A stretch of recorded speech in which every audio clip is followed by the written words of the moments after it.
ونصلی علی رسولہ الکریم اما بعد۔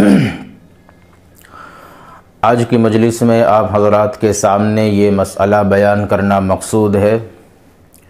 کہ کن لوگوں کے لیے روزہ توڑنا یا روزہ چھوڑنا جائز ہے۔ ویسے تو روزہ ہر شخص پر، ہر مرد پر، ہر عورت پر فرض ہے، اور کسی شخص کے لیے روزے کو چھوڑنے کی یا توڑنے کی اجازت اور گنجائش نہیں ہے، لیکن کچھ عوارض اور کچھ اعذار ایسے ہیں جن کی بنیاد پر شریعت نے روزہ چھوڑنے کی رخصت دی ہے۔ وہ کون لوگ ہیں ان کو سماعت کریں، ان کو سنیں، تاکہ اگر کبھی اس عذر کا آپ لوگوں سے سامنا ہو، واسطہ ہو، سابقہ ہو، تو اس کی وجہ سے آپ حضرات کو اگر روزہ چھوڑنا پڑے تو یہ بات ذہن میں رہے کہ شریعت کی طرف سے اس عذر کی بنیاد پہ، اس چیز کی بنیاد پہ، اس مجبوری کی بنیاد پہ شریعت کی طرف سے روزے میں رخصت ہے، روزہ ترک کرنے کی، چھوڑنے کی، لہذا اس وقت روزہ چھوڑا جا سکتا ہے۔ پہلا شخص ہے مسافر۔ مسافر وہ شخص جو سفر شرعی یعنی 77 کلومیٹر اپنے وطن سے، اپنے گھر سے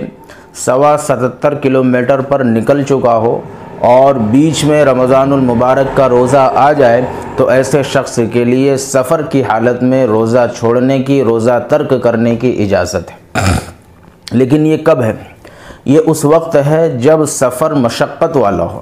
جب سفر پریشانی والا ہو، جب دوران سفر یا جہاں پر آدمی نے عارضی طور پر اقامت اختیار کی ہے، جہاں وہ 2-4 دن 6 دن کے لیے کسی بھی کام سے گیا ہے اور رکا ہے اور وہاں وہ اقامت پذیر ہوا ہے،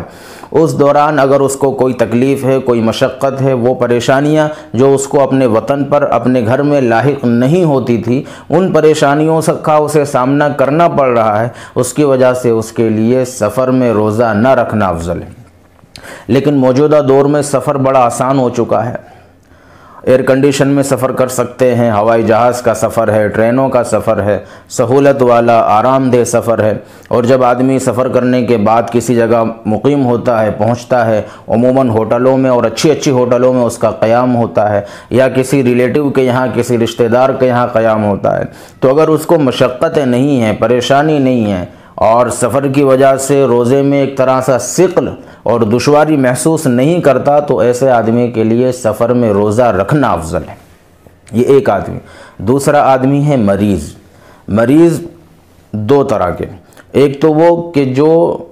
جس کو روزہ رکھنے کی وجہ سے بیمار ہونے کا اندیشہ ہو، اور دوسرا وہ جو پہلے سے بیمار ہو اور روزہ رکھنے کی وجہ سے بیماری کے بڑھ جانے کا اندیشہ ہو۔ ان دونوں شخصوں کے لیے بحالت مرض، بحالت بیماری روزہ ترک کرنے کی اور روزہ چھوڑنے کی اجازت ہے۔ لیکن اس کا پتہ کیسے چلے گا کہ روزے کی وجہ سے اس کی بیماری بڑھ گئی یا اس کو بیماری لاحق ہو گئی؟ اس کا پتہ چلے گا دانا حکیم اور عقل مند اور مسلمان اور دیندار ڈاکٹر کے مشورے اور بتانے کی وجہ سے۔ کسی ایرے غیر شخص کے کہہ دینے سے روزہ چھوڑنے کی اجازت نہیں ملے گی، بلکہ کوئی ماہر ڈاکٹر ہو، کوئی ماہر حکیم ہو، اور ساتھ ہی ساتھ وہ دیندار بھی ہو، پھر وہ اپنے مشورے میں یہ بات کسی مریض کو بتائے کہ آپ روزہ نہ رکھیں، کہ آپ کا روزہ رکھنے کی وجہ سے بی پی لو ہو جاتا ہے، پانی کی قلت ہو جاتی ہے، یا آپ شوگر کے مریض ہیں، آپ کو بار بار دن میں 8 بار 10 بار کھانا ہے یا پانی پینا ہے، تو اگر آپ روزہ رکھیں گے تو آپ کا شوگر بڑھ جائے گا، آپ کا بی پی کم ہو جائے گا، آپ کے مرض میں اضافہ ہو جائے گا، اور یہ اضافہ شدہ مرض آپ کی جان لینے کا سبب بن سکتا ہے۔ تو اگر کوئی ماہر حکیم کسی مریض سے یا کسی تندرست آدمی سے بھی یہ کہتا ہے کہ روزے کی وجہ سے آپ کو بیمار ہونے کا خطرہ ہے، تو ایسے مریض کے لیے اور ایسے شخص کے لیے رمضان کے روزوں کو چھوڑنے کی اور ترک کرنے کی اجازت ہے۔ اور تیسرا عورت۔ عورت کے اندر تین شکلیں بنتی ہیں، ایک حائضہ عورت، دوسری نفسا عورت، تیسری حاملہ عورت، اور چوتھی مرضعہ عورت۔ 4 شکلیں بنتی ہیں۔ حائضہ عورت وہ عورت جس کو ہر مہینے حیض کا خون آتا ہے، ماہواری آتی ہے، MC آتی ہے، جس کی اقل مدت 3 دن ہے اور اکثر مدت 10 دن ہے۔ یہ خون جو آتا ہے حیض کا یا MC کا، کم سے کم 3 دن اور زیادہ سے زیادہ 10 دن ایک ہی عورت۔ دوسری عورت ہے نفسا، وہ عورت جس کو نفاس کا خون آتا ہے، اور نفاس کا خون بچے کی پیدائش کے بعد، ڈیلیوری کے بعد جو خون آنا شروع ہوتا ہے اس خون کو نفاس کا خون کہتے ہیں، جس کی اقل مدت 1 سیکنڈ 1 منٹ اور اکثر مدت 40 دن۔ اور تیسری عورت حاملہ عورت، یعنی وہ عورت جو پریگننٹ ہو، جس کے پیٹ میں بچہ ہو۔ اور چوتھی عورت مرضعہ عورت، یعنی وہ عورت جو اپنے بچے کو دودھ پلا رہی ہو، جس کا بچہ چھوٹا ہو، گود میں ہو، دودھ پینے کی عمر میں ہو۔ یہ 4 عورتیں ہیں۔ ان میں حائضہ اور نفسا،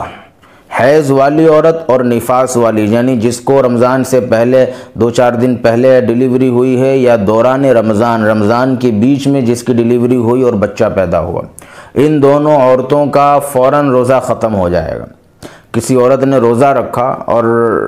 دن میں کسی وقت اس کو خون آ گیا، جیسے ہی حیض کا خون آنا شروع ہوا اس کا روزہ ختم۔ ایسے ہی کسی عورت نے روزہ رکھ لیا اور اس کو ڈیلیوری ہو گئی، بچہ پیدا ہو گیا، جیسے ہی بچہ پیدا ہوگا اور نفاس کا خون آنا شروع ہوگا اس کا روزہ ختم۔ تو حیض والی اور نفاس والی عورت کا تو شریعت کی طرف سے اجازت ہے کہ یہ روزہ نہیں رکھیں گی، ان کے لیے روزہ رکھنا بالکل بھی جائز نہیں ہے۔ اور تیسری اور چوتھی جو عورت ہے، یعنی حمل والی عورت اور بچے کو دودھ پلانے والی عورت، یہ دونوں عورتیں ڈاکٹر سے اور حکیم سے اور ماہر ڈاکٹر کے مشوروں کے مطابق چلیں گی۔ اگر کسی حاملہ عورت کو یا کسی دودھ پلانے والی عورت کو ڈاکٹر نے یا کسی حکیم نے یہ کہہ دیا ہے کہ اگر آپ روزہ رکھتی ہیں تو آپ کا دودھ خشک ہو جائے گا، بچے کو وہ مقدار میں دودھ نہیں مل پائے گا جو مقدار میں اس کو ملنا چاہیے۔ اسی طریقے سے حاملہ عورت سے یہ کہہ دیا کہ اگر آپ نے روزہ رکھا تو آپ کو یا آپ کے پیٹ میں پلنے والے بچے کی جان کا خطرہ ہو سکتا ہے، لہذا آپ روزہ نہ رکھیں، تو ان دونوں عورتوں کو ایسی صورت میں رمضان المبارک کے روزوں کو چھوڑنے کی اجازت ہے۔ لیکن اگر کوئی حاملہ عورت ایسی ہے کہ جس کے ابتدائی ایام ہیں اور جس کی وجہ سے اس پر یا اس کے بچے کی صحت پر کوئی فرق نہیں پڑتا تو اس کو روزہ رکھنا چاہیے، بلکہ وہ روزہ رکھے گی۔ اسی طریقے سے وہ عورت جو بچے کو دودھ پلاتی ہے اور اس کا بچہ بڑا ہو گیا ہے اور وہ اتنی عمر میں پہنچ گیا ہے کہ اگر وہ تھوڑا سا دودھ پی لے اور کچھ کھانا وغیرہ کھا لے تو اس کا گزر بسر ہو سکتا ہے، اور اس کی وجہ سے عورت کی صحت پر یا بچے کی صحت پر زیادہ فرق نہیں پڑے گا، تو اس عورت کے لیے بھی روزہ چھوڑنے کی اجازت نہیں ہے، وہ دودھ پلانے والی عورت بھی روزہ رکھے گی۔ اب یہ لوگ جو روزہ چھوڑیں گے تو کیا ان کا روزہ ہمیشہ کے لیے ختم؟ کیا مسافر کا روزہ، مریض کا روزہ، حاملہ عورت کا روزہ، نفاس والی عورت کا روزہ اور حیض والی عورت کا روزہ اور دودھ پلانے والی عورت کا روزہ ہمیشہ کے لیے ختم؟ نہیں، ان کے روزے ہمیشہ کے لیے ختم نہیں ہوں گے، بلکہ رمضان المبارک کے ختم ہو جانے کے بعد جلد سے جلد ان لوگوں کو رمضان کے چھوٹے ہوئے روزوں کی قضا کرنی پڑے گی۔ مسافر کے سفر میں 2 روزے 4 روزے چھوٹ گئے، جب وہ گھر آ گیا، عید ختم ہو گئی، اب اس کے بعد اس کو ان 4 روزوں کی قضا کرنی پڑے گی۔ اسی طریقے سے مریض کی بیماری کی حالت میں کچھ روزے قضا ہو گئے، چھوٹ گئے، تو ان کو رمضان کے بعد روزوں کی قضا کرنی پڑے گی۔ حاملہ عورت کو حمل جننے کے بعد قضا کرنی پڑے گی۔ دودھ پلانے والی عورت کو بچے کے دودھ کی مدت پوری ہونے کے بعد قضا کرنی پڑے گی۔ نفاس والی عورت کو جب وہ پاک ہو جائے گی اس کے بعد پھر جو دن شروع ہوں گے پاکی کے، ان دنوں کے اندر اس کو روزوں کی قضا کرنی پڑے گی۔ مریض کے اندر کچھ مریض وہ ہوتے ہیں کہ جن کو بیماری ایسی ہوتی ہے جیسے شوگر کی بیماری،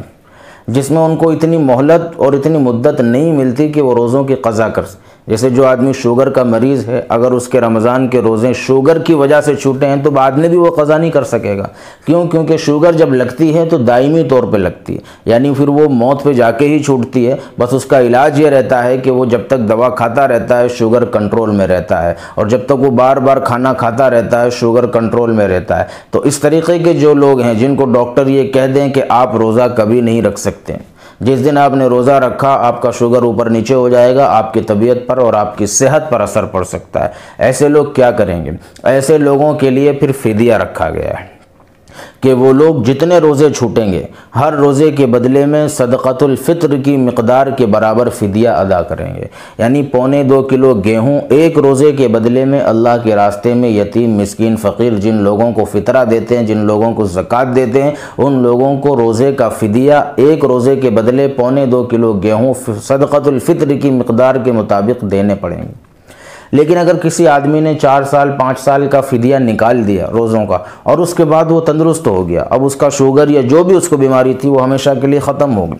اب ماہر ڈاکٹر نے یہ کہہ دیا کہ بھائی آپ اب تندرست ہو گئے، آپ روزہ رکھ سکتے ہیں، تو کیا اس نے جو فدیے کی رقم دی ہے وہ پچھلے چھوٹے ہوئے روزوں کی طرف سے کافی ہو جائے گی؟ تو اب علماء کہتے ہیں کہ نہیں، وہ رقم کافی نہیں ہوگی، وہ ساری کی ساری رقم صدقہ شمار ہوگی، اور جتنے روزے اس کے اس بیماری کی وجہ سے چھوٹے ہیں ان سارے روزوں کی قضا تندرستی کے زمانے میں کرنی پڑے گی۔ یعنی فدیہ دے دینے سے آدمی ہمیشہ کے لیے اس فرض سے بری ہو جائے ایسا نہیں ہے، بلکہ اس بیماری میں اگر وہ مر گیا تب تو وہ فدیہ اس کا روزوں کے قائم مقام ہو جائے گا، لیکن اگر مرا نہیں ہے، بیماری کے بعد دوبارہ تندرست ہو گیا ہے، تو پھر وہ فدیے کی رقم صدقہ بن جائے گی، اور جن روزوں کے بدلے میں اس نے فدیہ نکالا ہے وہ سارے کے سارے روزے اس کو تندرستی کے زمانے میں دوبارہ رکھنے پڑیں گے۔